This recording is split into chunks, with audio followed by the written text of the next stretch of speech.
Good morning all of you. आज हम लोग लेक्चर नंबर 3 स्टार्ट करने जा रहे हैं, जिसके अंतर्गत हम लोग ओम्स लॉ के ऊपर बात करेंगे। ठीक है, तो ओम क्या था बेटा? एक नियम था जो करंट और पोटेंशियल डिफरेंस के बीच में एक संबंध बताता है। ठीक है, ओम्स लॉ क्या बताता है? एक रिलेशन बताता है, gives relation between current and potential difference. ठीक है, बात समझ में आ गई? करंट को हम किससे रिप्रेजेंट करते हैं? आई से, और पोटेंशियल डिफरेंस को वी से। तो इस नियम के अनुसार क्या था? इस नियम के अनुसार ये था कि अगर हम टेम्परेचर को कांस्टेंट रखें, यानी कि टेम्परेचर में कोई भी बदलाव ना आए, ठीक है, तो करंट जो कंडक्टर से फ्लो होगा, किसी भी कंडक्टर से जो करंट फ्लो होगा वो डायरेक्टली प्रोपोर्शनल होगा उसके पोटेंशियल डिफरेंस के। ठीक है, तो इस नियम के आधार पर क्या था कि according to Ohm's law, according to Ohm's law, ठीक, मेन हाईलाइट क्या है बेटा? एट कांस्टेंट टेम्परेचर, टेम्परेचर में कोई भी परिवर्तन नहीं होना है। ठीक है, एट कांस्टेंट टेम्परेचर क्या है हाईलाइट? देखिए, जो इलेक्ट्रिक करंट है वो क्या है? डायरेक्टली प्रोपोर्शनल है वी के। ठीक है, या फिर हम कह सकते हैं कि वी यानी कि पोटेंशियल डिफरेंस जो है वो डायरेक्टली प्रोपोर्शनल है आई के। ठीक, यहीं से जब हम ये डायरेक्टली प्रोपोर्शनल का साइन हटाएंगे तो हम इसे लिख सकते हैं और V is equal to R I. ठीक है, जहां पर R जो है बेटा वो क्या है? Resistance constant. R is equal to resistance, जो कि क्या है? कांस्टेंट है, रेजिस्टेंस कांस्टेंट। इतनी बात समझ में आई सभी? आगे देखें, ओम्स लॉ क्या कहता है कि at a constant temperature electric current flowing through the conductor is directly proportional to its potential difference। या फिर हम कह सकते हैं at a constant temperature potential difference is directly proportional to the magnitude of electric current flowing through the conductor। इसलिए directly proportional का sign हटाएंगे, V is equal to R I, where R क्या है? Resistance constant of the conductor. ठीक है, बात समझ में आ गई? इसी को हम इस तरह से, अगर रेजिस्टेंस यहाँ से निकालना चाहें तो हम एक और फॉर्मूला यहाँ से बन रहा है, देखिए, R is equal to V upon I. बात समझ में आ गई? अब यहाँ से एक और डेफिनेशन बनती है हमारी, रेजिस्टेंस क्या होता है? रेजिस्टेंस की डेफिनेशन बन रही है, देखो, the ratio of potential difference applied across the end of the conductor to the current flowing through the conductor. ठीक है, किसका?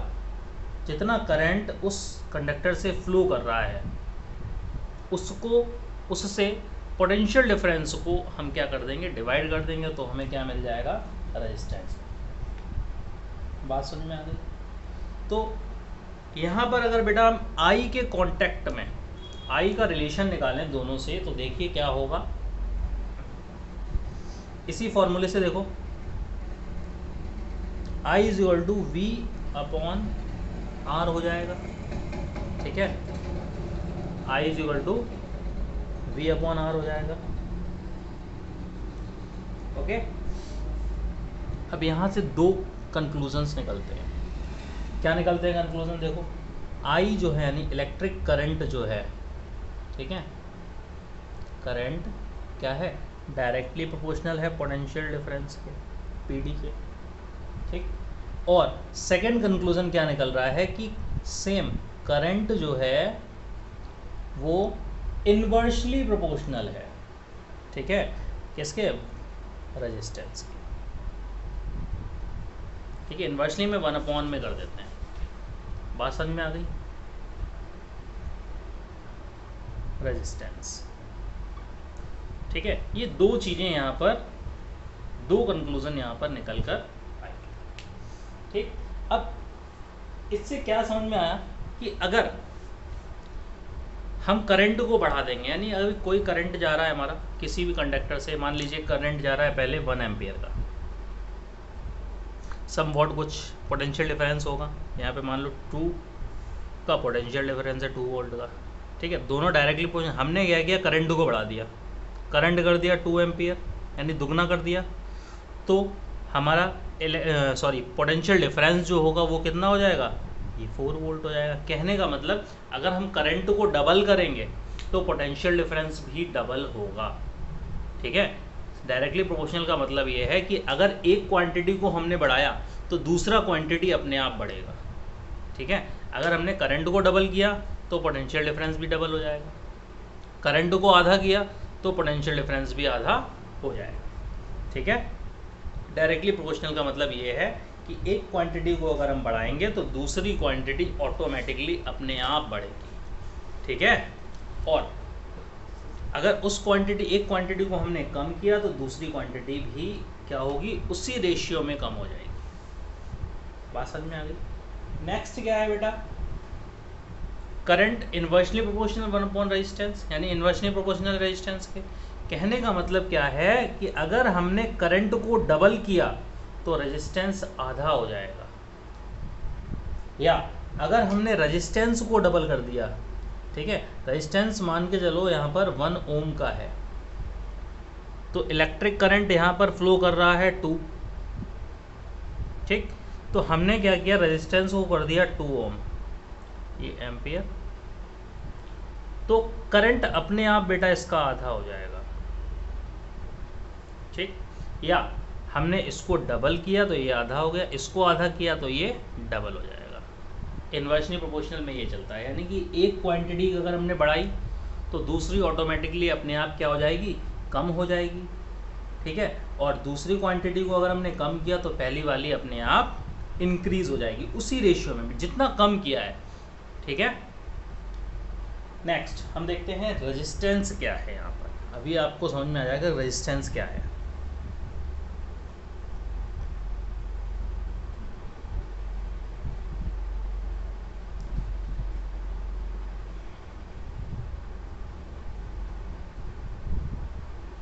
Resistance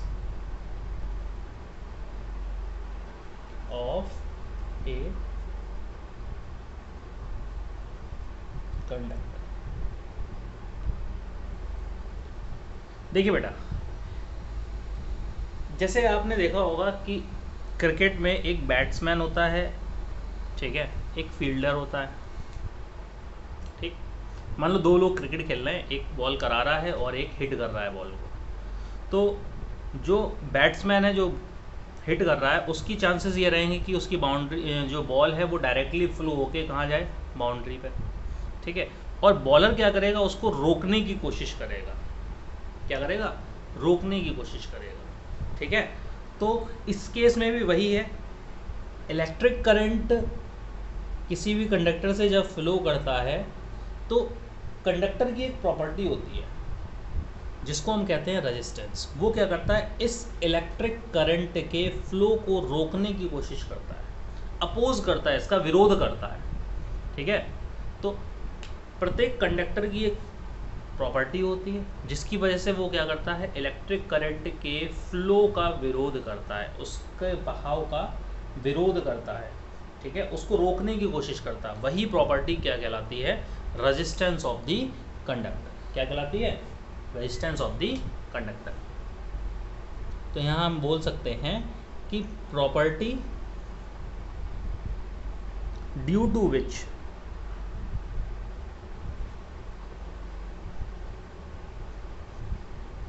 a conductor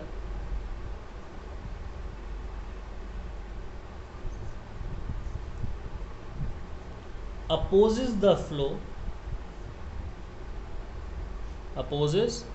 flow of current through it,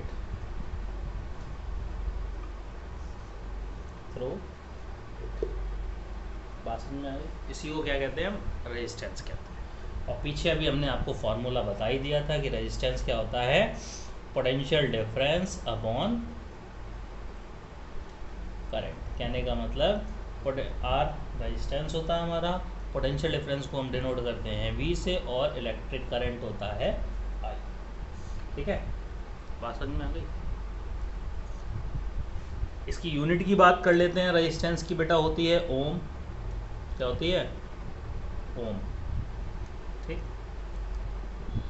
और 1 ओम देखो किसके बराबर होगा, अगर ये सारे यूनिट ले लें, 1 1 1 1 ले लें सारे की जगह, तो ये हो जाएगा 1, और वो पोटेंशियल डिफरेंस होता है वोल्ट और अपॉन 1 एम्पियर। कहने का मतलब 1 ओम इज इक्वल टू 1 वोल्ट पर ampere.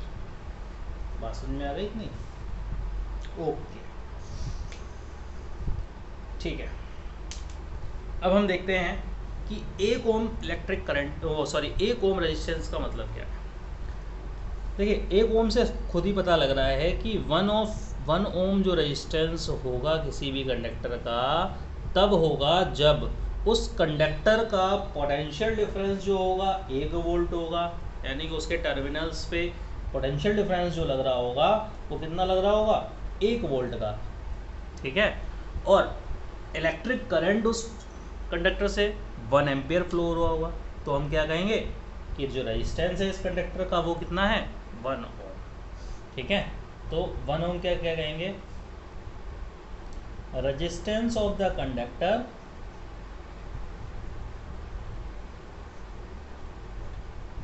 resistance of the conductor is said to be 1 ohm when potential difference of 1 volt is applied to its ends, यानी दोनों नखों पर, दोनों जो छोर होते हैं, ठीक है, और and current of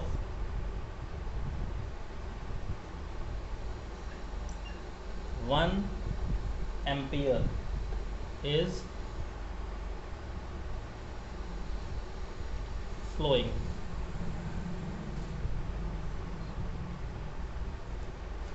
through it। तो हम कहेंगे कि रेजिस्टेंस कितना है हमारा? 1 ओम। ठीक है, रेजिस्टेंस 1 ओम कब कहेंगे? जब जो कंडक्टर है उसके दोनों टर्मिनल्स पे, दोनों एंड पर 1 वोल्ट का तो पोटेंशियल डिफरेंस हो, और उस कंडक्टर से उस समय कितना इलेक्ट्रिक करंट फ्लो कर रहा हो? 1 वोल्ट। बात समझ में आ गई?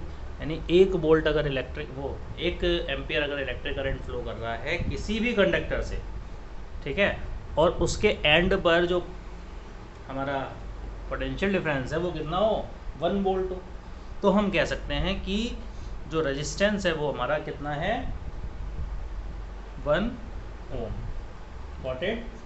अब बेटा रेजिस्टेंस कुछ फैक्टर्स के ऊपर डिपेंड करता है। ठीक है, रेजिस्टेंस क्या था? कुछ फैक्टर्स के ऊपर डिपेंड करता है कि किन किन फैक्टर्स के ऊपर रेजिस्टेंस जो है किसी भी कंडक्टर का डिपेंड करता है, तो वो हम आगे डिस्कस करेंगे। उससे पहले हम देख लेते हैं, अगर हम एक ग्राफ बनाते हैं, ठीक है, एक ग्राफ बनाते हैं किसके ऊपर? पोटेंशियल डिफरेंस और इलेक्ट्रिक करंट के ऊपर, तो ग्राफ कैसा बनता है? ठीक है, तो graphical representation of between potential difference and electric current, या हम कह सकते हैं representing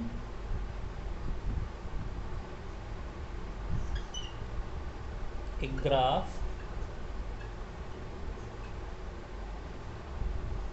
between potential difference and electric current। देखिए अभी मैंने आपको बताया था ओम्स लॉ, जब बताया था तब बताया था कि पोटेंशियल डिफरेंस जो होता है वो डायरेक्टली प्रोपोर्शनल होता है इलेक्ट्रिक करंट के। ठीक, इसका मतलब क्या है? अगर हम इलेक्ट्रिक करंट बढ़ाएंगे तो पोटेंशियल डिफरेंस बढ़ेगा। ठीक है, तो इनिशियली हम मान लें, इनिशियली जो वैल्यूज़ मान लें, हमने पोटेंशियल डिफरेंस मान लिया 1 वोल्ट। ठीक है, और इलेक्ट्रिक करंट हमने मान लिया बेटा 2 एम्पियर। ठीक, हमने ग्राफ प्लॉट किया है,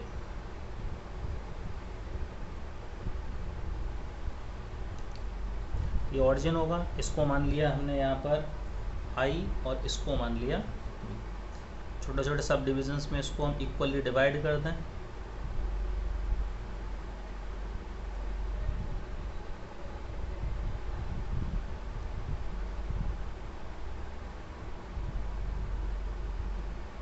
ठीक है, 1 2 3 4 5 6 7 8 9, ऐसे यहाँ 1 2 3 4 5 6 7 8 और 9। ठीक, इनिशियली क्या किया बेटा, पोटेंशियल डिफरेंस लिया हमने 1। ठीक है, तो दोनों 1 ले लो, 1 एम्पियर का इलेक्ट्रिक करंट है। पोटेंशियल डिफरेंस हमने 1 लिया तो 1 पर गए, इलेक्ट्रिक करंट भी 1 लिया, यहाँ आए तो कुछ पॉइंट ये हो। अब हमने क्या किया, इलेक्ट्रिक करंट को बढ़ा दिया, 2 एम्पियर कर दिया, तो पोटेंशियल डिफरेंस भी बढ़ेगा, डबल होगा, 2 कर दिया। ठीक है, तो ऐसे बेटा यहाँ पर क्या होगा, पॉइंट ये आएगा 2। ठीक, ऐसे ही बेटा हमने 1 वोल्ट से क्या कर दिया, ट्रिपल टाइम्स कर दिया, तो इलेक्ट्रिक करंट भी ट्रिपल हो जाएगा। ठीक है, कुछ ये आएगा। अब हमने डायरेक्टली क्या किया, 6 टाइम्स बढ़ा दिया, तो इलेक्ट्रिक करंट और दोनों साथ साथ बढ़ेंगे, तो 6 ये है और ये। तो जब हम इन सारे पॉइंट्स को जोड़ेंगे तो एक स्ट्रेट लाइन आएगी, सीधी लाइन आएगी। तो हम कह सकते हैं कि अगर हम ग्राफिकल रिप्रेजेंटेशन करेंगे या ग्राफ प्लॉट करेंगे पोटेंशियल डिफरेंस और इलेक्ट्रिक करंट के बीच में, तो हमेशा हमें क्या मिलेगी, एक स्ट्रेट लाइन मिलेगी, स्ट्रेट लाइन का ही ग्राफ मिलेगा। क्यों? क्योंकि यहाँ पर दोनों वैल्यूज़ जो हैं वो साइमल्टेनियसली एक के साथ एक इंक्रीज हो रही हैं, यानी एक क्वांटिटी को हमने बढ़ाया तो दूसरी भी बढ़ रही है। इसलिए जो भी डायरेक्टली प्रोपोर्शनल वाली जो हमारी वैल्यूज़ होती हैं वो एक स्ट्रेट लाइन का ग्राफ ही रिप्रेजेंट करती है। बात समझ में आ गई? ओके, नेक्स्ट बेटा देखते हैं हम कि कौन कौन से वे फैक्टर्स हैं जो रेजिस्टेंस को प्रभावित करते हैं, फैक्टर्स अफेक्टिंग रेजिस्टेंस। ठीक है, तो मेनली बेटा 4 फैक्टर्स हैं जो रेजिस्टेंस को प्रभावित करते हैं। देखिए कौन कौन से वो फैक्टर हैं, 4।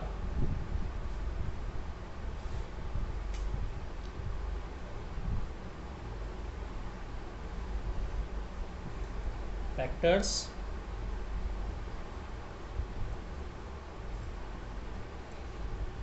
affecting resistance।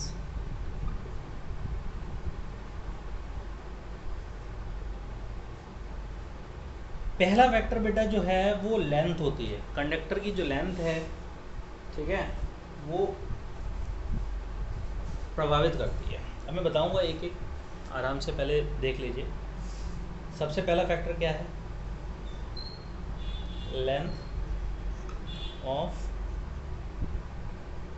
कंडक्टर।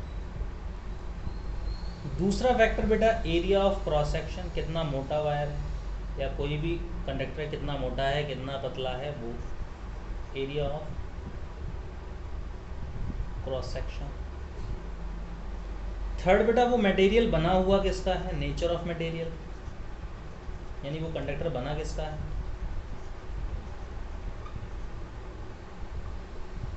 और फोर्थ टेम्परेचर।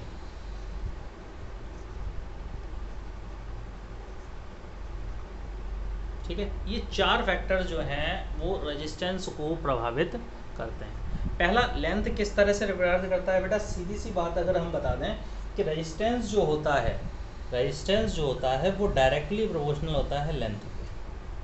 ठीक है, और डायरेक्टली प्रोपोर्शनल के टर्म में मैंने आपको बता दिया था, अगर हम लेंथ बढ़ा देंगे कंडक्टर की, ठीक है, अगर हमने क्या किया, लेंथ को डबल कर दिया कंडक्टर की, ठीक, तो रेजिस्टेंस जो होगा वो भी डबल हो जाएगा। ठीक है, if we double the length of the conductor then resistance also gets double, if we half the length of the conductor then the resistance also get half, यानी कि अगर लेंथ को हमने आधा कर दिया तो रेजिस्टेंस भी आधा हो जाएगा।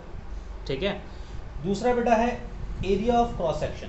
एरिया ऑफ क्रॉस सेक्शन का मतलब है कि कितना मोटा आपका कंडक्टर है या कितना पतला कंडक्टर है, उसके आधार पर। यहाँ पर बेटा उल्टा होता है कि रेजिस्टेंस जो होता है वो इन्वर्सली प्रोपोर्शनल होता है एरिया। ठीक है, इन्वर्सली प्रोपोर्शनल है, इसका मतलब अगर हम एरिया को डबल कर देंगे तो रेजिस्टेंस आधा हो जाएगा। रेजिस्टेंस कैसा हो जाएगा? आधा। ठीक है, और अगर हम रेजिस्टेंस को एरिया को आधा कर देंगे तो रेजिस्टेंस कैसा हो जाएगा? डबल हो जाएगा। ठीक है, यानी कि when area of cross section is doubled then the resistance becomes half the initial resistance.